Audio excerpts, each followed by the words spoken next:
బావుడు రామోజీరావు రెడ్డి.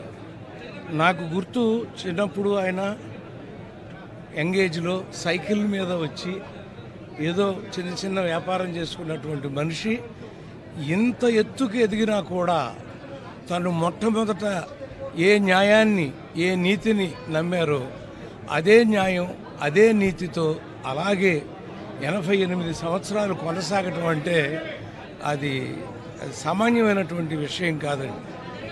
అంత మహానుభావుడితో మేము కూడా కలిసి సినిమాలు చేసే అదృష్టం మాకు కలిగింది.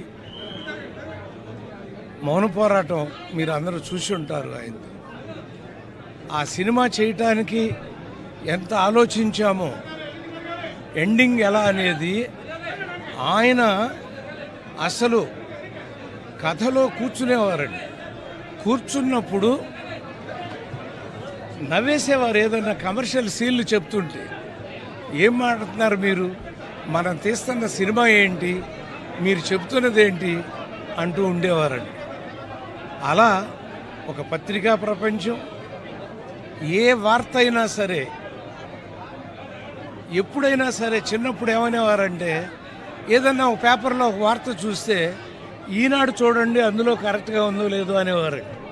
అంటే ఈనాడులో పడింది అంటే అది నిజమైన వార్త అనేటువంటి నమ్మకాన్ని కలిగించిన మహానుభావుడు.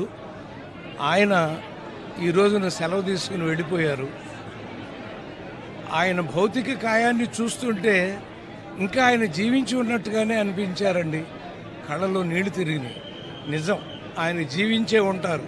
ఈ పత్రికా ప్రపంచం ఉన్నాళ్ళు జీవించే ఉంటారు. మంచితనం ఉన్ననాళ్ళు